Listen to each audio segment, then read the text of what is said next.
बिस्मिल्लाहिर्रहमानिर्रहीम। अस्सलाम वालेकुम नाज़रीन, मैं हूँ यासिर रशीद और आप मेरा व्लॉग देख रहे हैं। नाज़रीन, आज के व्लॉग में हम कुछ खुसूसी बातें करेंगे। एक तो करेंगे पाकिस्तान तहरीक इंसाफ के चेयरमैन इमरान खान की टेलीथॉन मुहिम का नतीजा क्या रहा। दूसरी बात ये करेंगे कि अदालत की जानिब से जो पाकिस्तान तहरीक इंसाफ को रिलीफ मिला, ये किस हद तक खुशाइंद बात है। तीसरी बात ये कि एक तरफ अदालत की जानिब से PTI चेयरमैन को रिलीफ मिला है, तो दूसरी जानिब पाकिस्तान मुस्लिम लीग नून के जो ताहयात कायद मियाँ मोहम्मद नवाज शरीफ साहब, उन पे जो नशरियाती पाबंदी थी उसका क्या बना। कल वो भी आके खिताब कौम से करके गए। उसके अलावा हम बात करेंगे कि सैलाब से बचाव के इकदाम क्या होने चाहिए और इस वक्त ज़रूरत क्या है, फ़ैसले क्या होने चाहिए।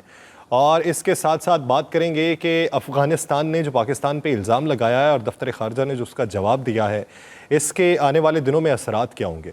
तो बात का आगाज़ करते हैं PTI चेयरमैन इमरान खान की टेलीथॉन मुहिम के हवाले से। तो इस्लामाबाद हाई कोर्ट ने उन पे जो बंदिश लगी थी बराह रास्त नशरियात की, उस बंदिश को ख़त्म किया, जिसके बाद टेलीथॉन मुहिम पाकिस्तान भर के चैनल्स पे दिखाई गई और जिससे एक ख़तीर रकम जो है वो इकट्ठा हुई है और आने वाले दिनों में वो मज़ीद भी इकट्ठी होगी। लेकिन इसमें तासुर ये है कि मौजूदा हुकूमत जो है, इन्होंने ऑल पार्टीज़ कॉन्फ्रेंस बुलाई। ऑल पार्टीज़ कॉन्फ्रेंस में अगर पाकिस्तान तहरीक इंसाफ को भी बुलाया होता और पाकिस्तान तहरीक इंसाफ को बुला के एक गुडविल जेस्चर दिया होता, तो आज जो टेलीथॉन मुहिम हुई है और उसके नतीजे में जो रकम इकट्ठी हुई है, इसका क्रेडिट कहीं ना कहीं पर उन तमाम जमातों को भी मिलता जो इस इक़्तिदार पे बराजमान है और वफाक में हुकूमत कर रही हैं। आपने एक कोने में ख़ुद को लगा लिया और दूसरे कोने में आपने एक पार्टी को लगाने की कोशिश की, तो उसका नतीजा क्या हुआ है कि बैनुल-अक़वामी सतह के ऊपर भी एक जेस्चर ये गया कि ये सैलाब या आफत में भी इकट्ठे नहीं हो पाते। दूसरा आपने पैगाम ये पहुँचाया कि जो मर्ज़ी कदूरतें हों, हम एक ऐसे मौके के ऊपर कभी भी इकट्ठे नहीं हो सकते जिस मौके के ऊपर कोई कैश करवा रहा हो अपने आप को पॉलिटिकल तौर के ऊपर। ये एक आपने पैगाम भिजवाया है आलमी सतह पे, जिसका पाकिस्तान को नुकसान भी भुगतना पड़ेगा, अब नहीं तो बाद में भुगतना पड़ेगा। आपके एग्रीमेंट्स के ऊपर भुगतना पड़ेगा, जिसका कुछ नुकसान आपको IMF के साथ एग्रीमेंट के नतीजे में भी भुगतना पड़ेगा। नाज़रीन, बात यह है कि जब पाकिस्तान मुश्किल का शिकार है, कोई भी मुल्क हो वो मुश्किल का शिकार हो, तो तमाम अपोजिशन पार्टीज़ जो हैं उनको दावत दी जाती है हुकूमत की तरफ से कि आप आएँ, टेबल पे बैठते हैं। ये मुल्क की मफाद की बात है, ये मुल्क इस वक्त ख़तरे में है, ये मुल्क के ऊपर ख़तरे के बादल मंडला रहे हैं।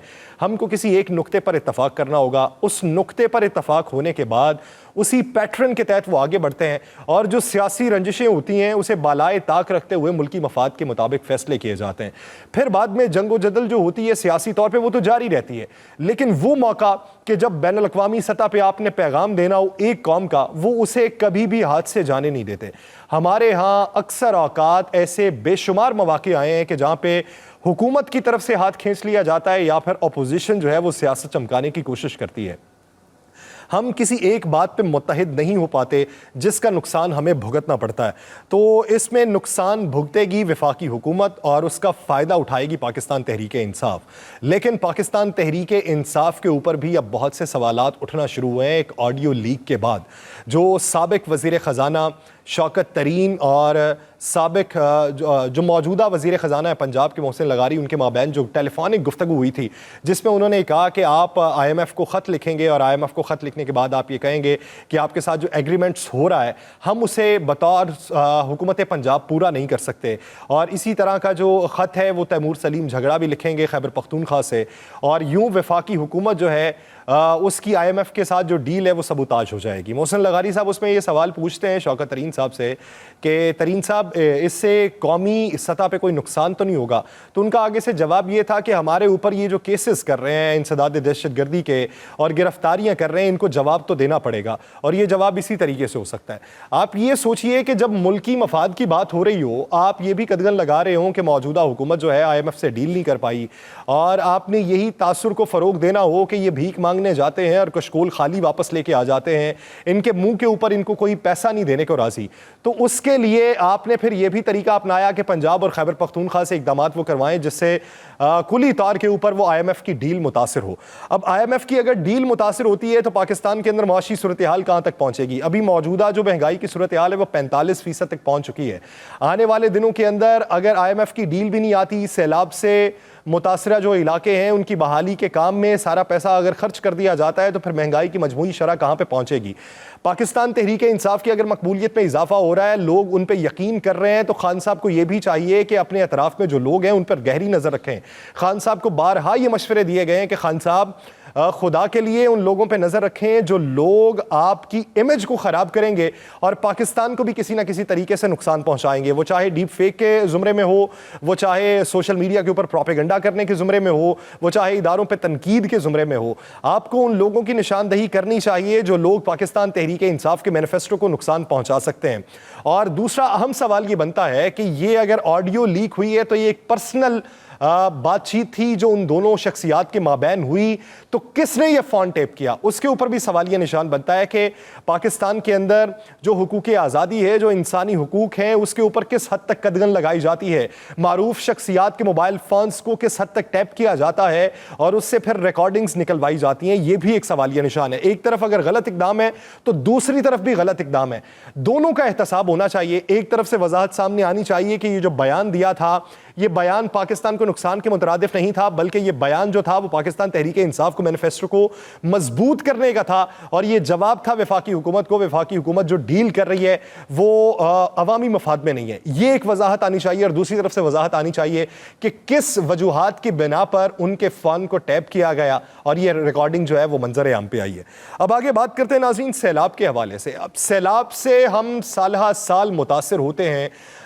हर 5-10 साल बाद हमें एक बड़े सैलाब का सामना करना पड़ता है।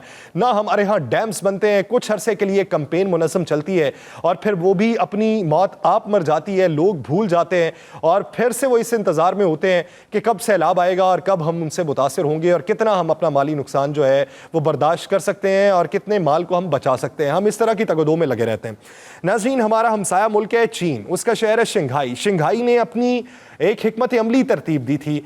आप ये देखिए कि बैनुल अक़वामी सतह के ऊपर शहरों की जो तामीर है वो बुलंद रखी जाती है, किसी वजूहात की बुनियाद पर रखी जाती है। शहरों को बुलंद इस नतीजे में किया जाता है कि जब सैलाब आएगा तो उससे शहर ज़्यादा से ज़्यादा मुतासिर ना हो।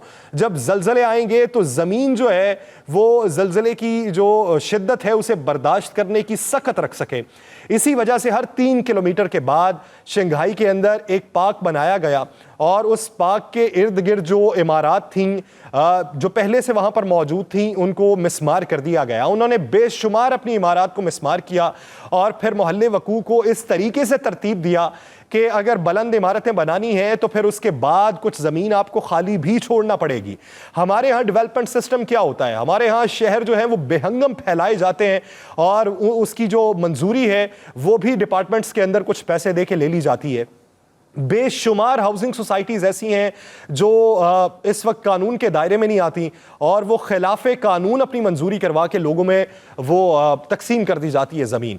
हमें अपनी हैयत देखते हुए, ज़मीन की काबिलियत को देखते हुए हमें वो तरीका कार अपनाने की ज़रूरत है जो बैनुल अक़वामी सतह पे किसी भी सैलाब या ज़लज़ले से निमटने के लिए हिकमत अमली तरतीब दी जाती है। आप कुदरत से मुकाबला तो नहीं कर सकते, लेकिन एक ऐसी मुनज़्ज़म हिकमत अमली तो तरतीब दे सकते हैं अपने वसाइल को बरूए कार लाते हुए कि जिससे मुस्तकबिल में जो नुकसान हो उसके तखमीने को किसी हद तक कम किया जा सके, इंसानी जानों को बचाया जा सके। आप ये देखिए कि सैलाब हर बड़े मुल्क के अंदर आते हैं। जब सैलाब आता है तो वहां पर माली नुकसान होता है, जानी नुकसान बहुत कम होते हैं। लेकिन हमारे यहाँ क्या होता है, जितना माली नुकसान हो उससे ज़्यादा हमारे यहाँ जानी नुकसान होते हैं।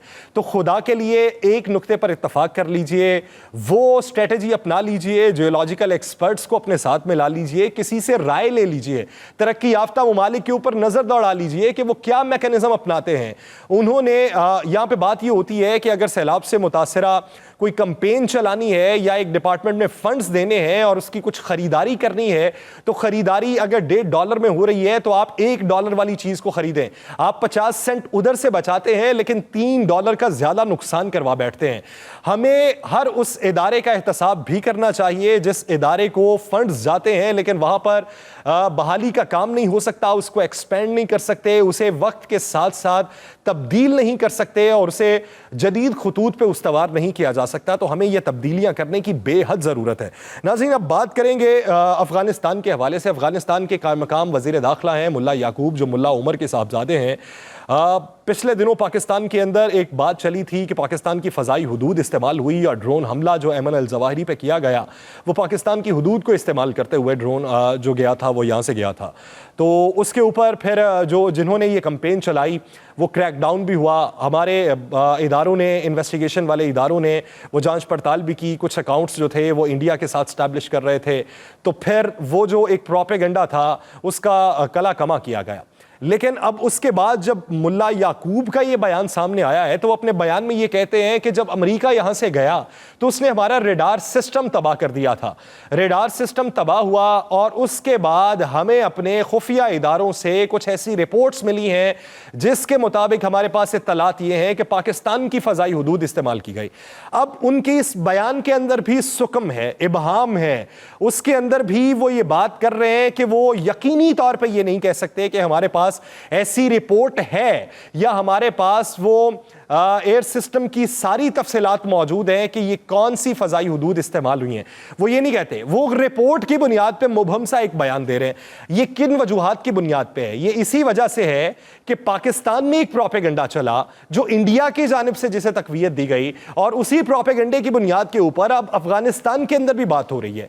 अब आप दफ्तर खारजा इसकी तरदीद भी कर चुका है। दफ्तर खारजा ने कहा कि अगर आपके पास बय्यन सबूत हैं तो हमारे सामने लाएं, हम फिर उसका जवाब देंगे। बसूरत दीगर अफगानिस्तान की जो ज़मीन है वो किसी दूसरे के खिलाफ इस्तेमाल ना होने दें। आपने बैनुल अक़वामी सतह पे जो आपने वादे किए हैं उस पर मिन्नवन अमल करें। ये दफ्तर खारजा तरदीद तो कर चुका है, लेकिन नुकसान क्या हुआ? हमारे यहाँ एक खबर को लेकर मफरूजात की बुनियाद के ऊपर फैलाया जाता है रेटिंग के सिलसिले में, और फिर उसके इम्पैक्ट्स क्या आते हैं कि वो जिसके बारे में आप बात कर रहे हैं, वो जो मुतासिर हुआ है, वो जो विक्टिम है, वो फिर कहीं ना कहीं आप पे भी उंगली उठाएगा क्योंकि आपके अपने लोग उस बारे में बात कर रहे थे। तो खुदा के लिए बात करते वक्त फैक्ट्स को जान लीजिए, हकाइक को पहचान लीजिए और फिर उसके बाद बात किया कीजिए ताकि आपसे कल अगर कोई सवाल हो सके तो आपके पास उसके बय्यन सबूत भी हो सके। और अगर नहीं है तो फिर इस तरह की ही आगे से इल्जामात का सामना करना पड़ेगा, फिर आप जवाबात देते रहेंगे। तो पाकिस्तानी कौम को भी सोचना चाहिए, हमारी सहाफ़ी कम्युनिटी को भी सोचना चाहिए। नाज़रीन, ये वो वक्त है कि जिसके अंदर पाकिस्तान सैलाब से भी मुतासिर है, सियासी कशीदगी भी बढ़ चुकी है, मुआशी तौर पर भी अदम इस्तेहकाम का सामना है। ये तमाम फरीकैन को एक मेज़ पर बैठ के फैसला आपसे कर लेना चाहिए अगर पाकिस्तान को मुआशी दिवालियापन से बचाना है या बदहाली से बचाना है या सियासी तौर पर मुस्तहकम करना है, तो अभी ये फैसला होना चाहिए। अभी फैसले होंगे तो पाकिस्तान जो है बेहतरी की समत में गामजन होगा। बसूरत दीगर खुदा न करे 10 सालों के अंदर बर्बादी हमें भी देखना पड़ जाएगी जिसका मुतहम्मिल कोई नहीं हो सकता। मुझे दीजिए इजाजत, अल्लाह ने के बाद।